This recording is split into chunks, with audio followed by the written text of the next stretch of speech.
माननीय सदस्य हरिजन बस्ती बेगूसराय तथा सभी दिल्ली वासी कृपया करके गौर करें। आज 360 गांव के पंचायत के चौधरी श्री सुरेंद्र सोलंकी जी, 96 गांव के पंचायत के श्री नरेश चौधरी लाडोसराय से, उनके समक्ष आज मैदान गढ़ी शिव मंदिर पर भारी संख्या में जन समर्थन के साथ दिल्ली के मुद्दों पर चर्चा की गई, जिसके अंतर्गत मुख्य मुद्दे जो रखे गए वो इस प्रकार हैं। और साथ ही साथ आप लोगों से आशा करते हैं कि आप सभी लोग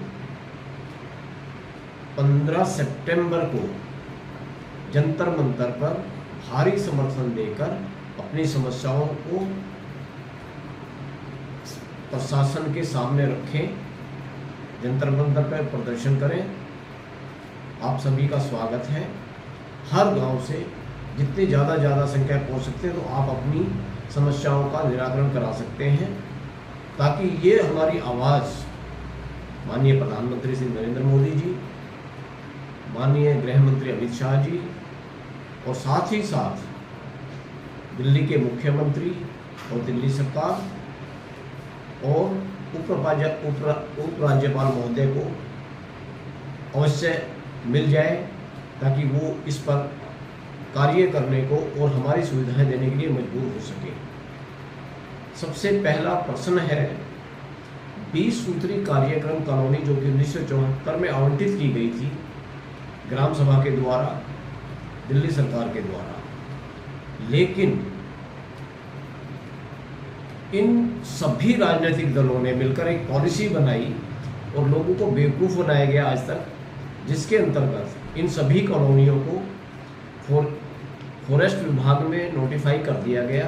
कई जगह पर इन्होंने लिख के भी दिया है कई गांवों को कि हमसे गलती से नोटिफाइड हो गया है, लेकिन कोई भी अधिकारी, चाहे डीएम हो, चाहे एसडीएम हो, चाहे मंत्री हो, सब अपना पल्ला झाड़ रहे हैं। कोई भी जिम्मेवारी लेकर इसमें संशोधन करने को तैयार नहीं है।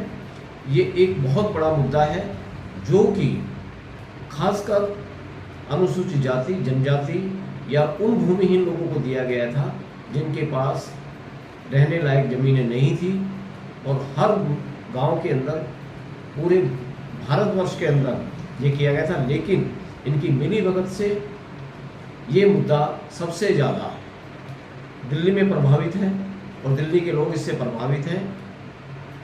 जिस तरह से ये SC ST समुदाय को प्रताड़ित कर रहे हैं, ये इनकी गंदी सोच से कैसे निजात पा सकते हैं, इसके लिए आपको जंतर मंतर 15 तारीख को पहुंचना होगा।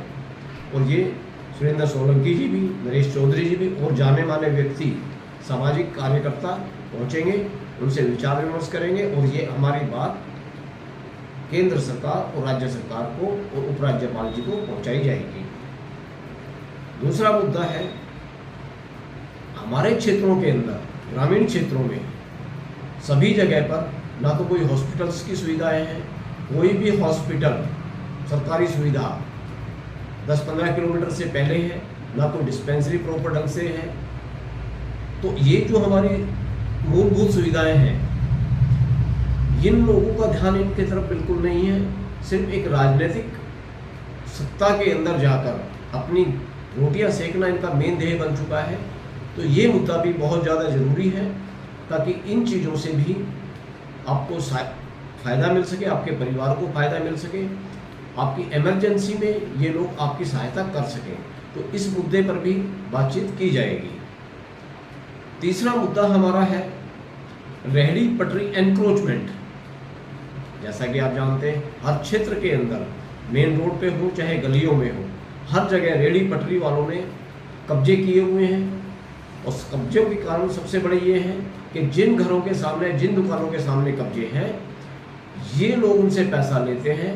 दिल्ली नगर निगम पैसा लेती है, और सभी ऑफिसर्स तक ये पैसा पहुंचाया जाता है, यहाँ तक कि निगम पार्षद तक भी पैसा पहुंचता है। लेकिन सब के सब आंखें बंद करके बैठे रहते हैं, आम जनहित में कोई काम करने को तैयार नहीं है। तीसरा मुद्दा हमारा ये है। चौथा मुद्दा हमारा जो बनता है, ये सब आम जन लोगों के लिए है। चौथा मुद्दा हमारा बनता है फ्री स्कूल एजुकेशन।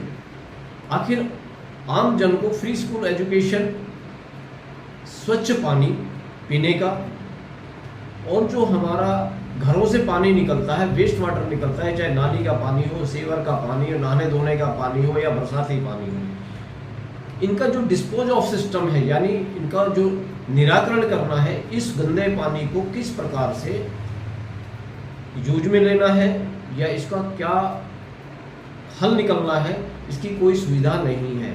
सभी नाले भरे रहते हैं, सारे सीवर जाम रहते हैं, रोड पे पानी बहता रहता है, गंदगी में से लोग निकलते हैं, छोटे बच्चे हों, बड़े आदमी हों, बुजुर्ग हों, सबको गंदे पानियों में से निकलना पड़ता है। सीवर बंद हो जाता है, कोई सुनवाई नहीं करता। तो ये बहुत बड़ी समस्या है। कहीं भी स्वच्छ जल की जो सप्लाई है, अनैतिक रूप से कनेक्शन दे दिए जाते हैं या लोग कर लेते हैं, उनमें गंदा पानी घुसता है, घरों में वही पानी फिर सप्लाई होता है। तो इस चीज़ पर भी बहुत ध्यान देने की जरूरत है। ये चीज़ भी हमारी दिल्ली सरकार, जल बोर्ड के पास हमारी आवाज़ जानी चाहिए। ये हम आपसे अनुरोध कर रहे हैं, ये मुद्दे रखे जाएंगे। अब हमारा छठा मुद्दा आता है क्लीनिंग इन कॉलोनीज या गांव और वेस्ट मैनेजमेंट।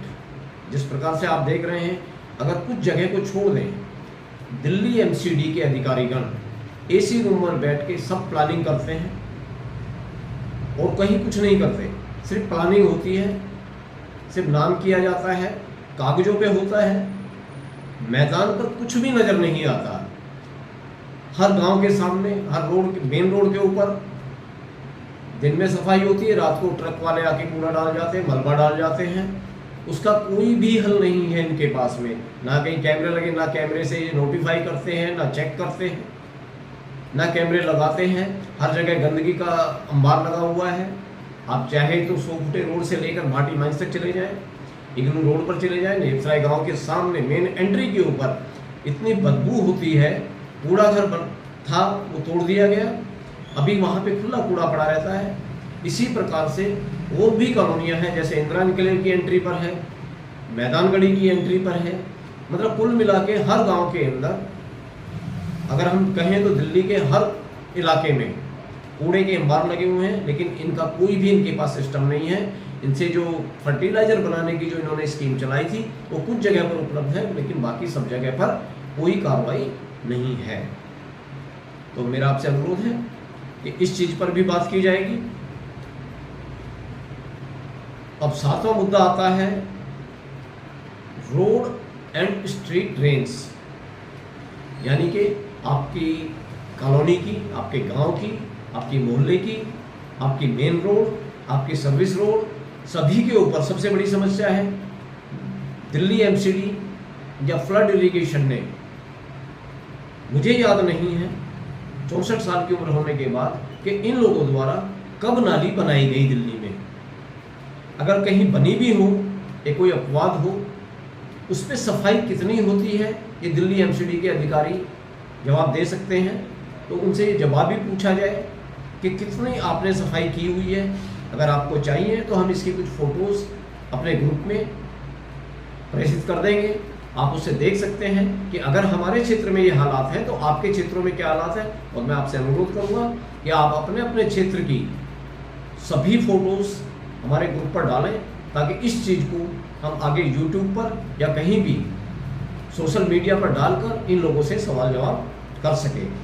अर्थात रोड्स रिपेयर नहीं है, पिछले 10 सालों से, पिछले 20 सालों से कहीं भी रोड अगर टूट जाती है दोबारा वो रिपेयर नहीं होती है। और रिपेयर इस टाइप से होती है, जैसे गड्ढे पहले नीचे होते थे, अब वो ऊपर पाथ होल की जगह में ऊपर स्पीड ब्रेकर बन जाते हैं। वो इस तरह से रिपेयर की जाती है, ना कोई लेवल देखा जाता है, ना कोई क्वालिटी है। तो ऐसे हालात बने हुए हैं। और नालियों में तो माशाअल्लाह है आप अपने अपने क्षेत्रों में भी देख सकते हैं, अपने घर के सामने भी देख सकते हैं, सब जगह टूटी पड़ी होंगी, नालियाँ जाम पड़ी होंगी, रोड पे पानी बह रहा होगा। तो ये भी एक बहुत बड़ी समस्या है। 8वां हमारा मुद्दा है, दिल्ली सरकार या केंद्र सरकार हमसे टैक्स के पैसे, हमें टैक्स के रूप में पैसा तो खूब मांगती है, नोटिस भी भेजती है, हाउस टैक्स दीजिए, और टैक्स दीजिए।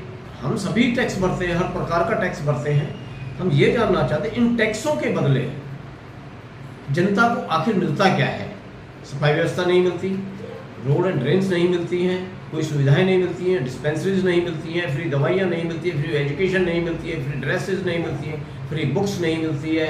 तो ऐसी कौन सी चीज़ें हमें मिलती हैं जो हम टैक्स पे करते हैं, उसके बदले में हमारा वापसी क्या है? आखिर पैसा हम किस लिए देते हैं?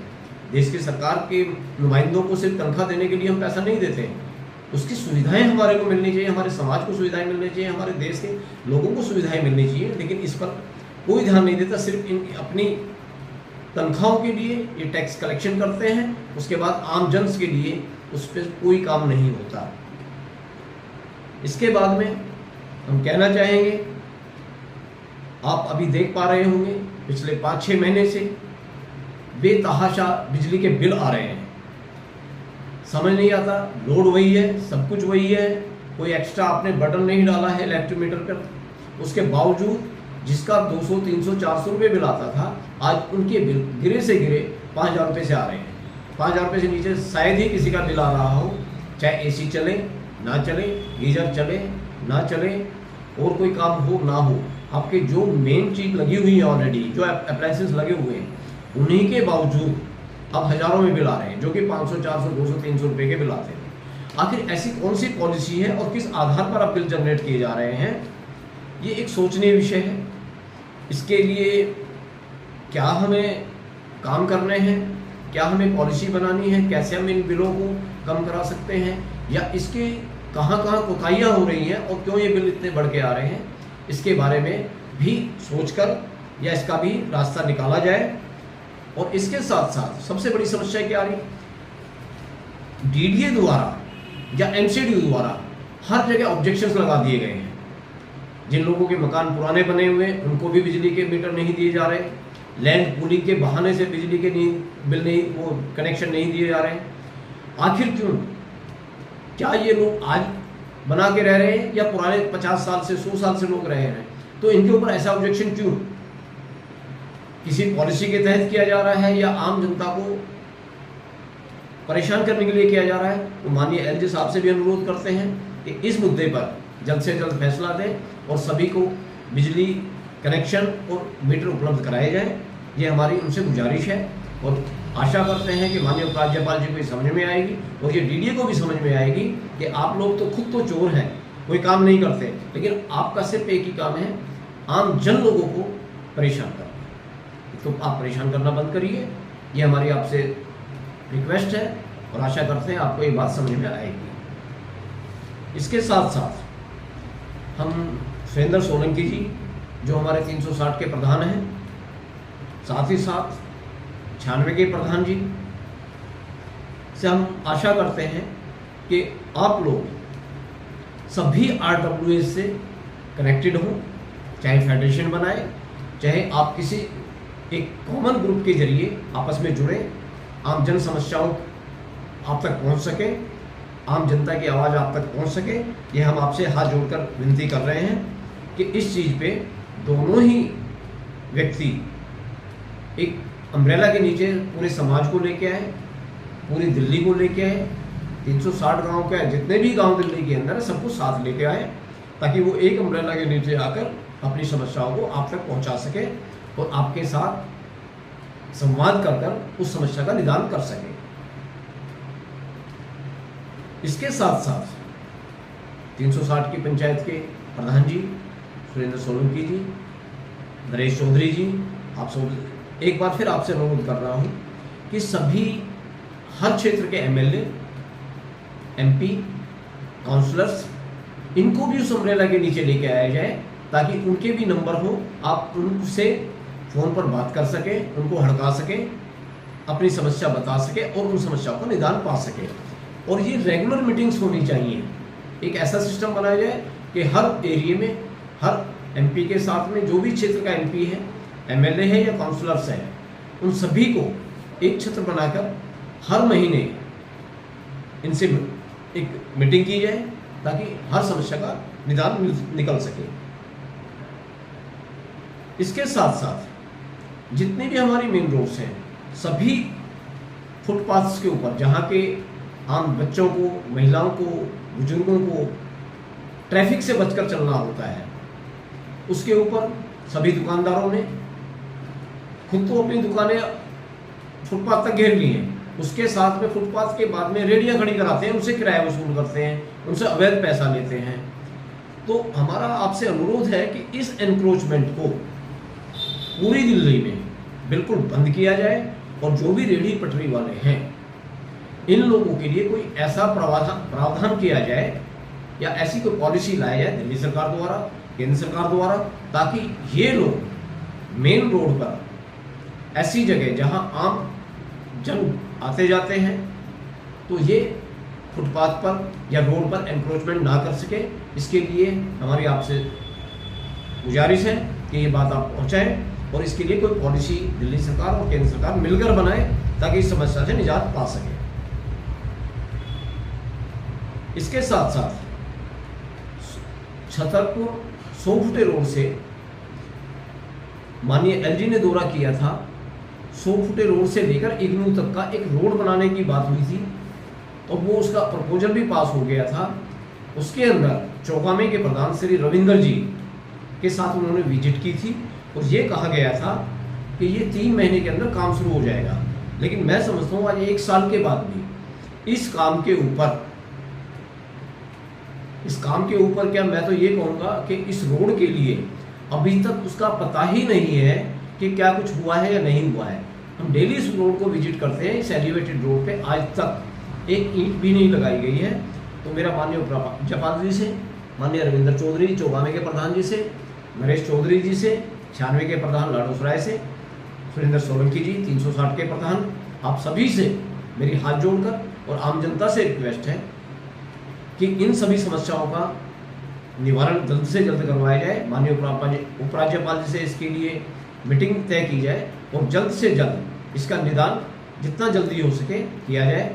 और आज मैदान गढ़ी के अंदर शिव मंदिर पर जो 360 के प्रधान जी ने एक सभा रखी थी, उसका बहुत अच्छा रेस्पॉन्स मिला और हम चाहते हैं कि जितना रेस्पॉन्स आज की मीटिंग में मिला, उसी प्रकार से हर गांव से जितने ज़्यादा से ज़्यादा संख्या में हो सके आपके यार दोस्त, ग्रामीण लोग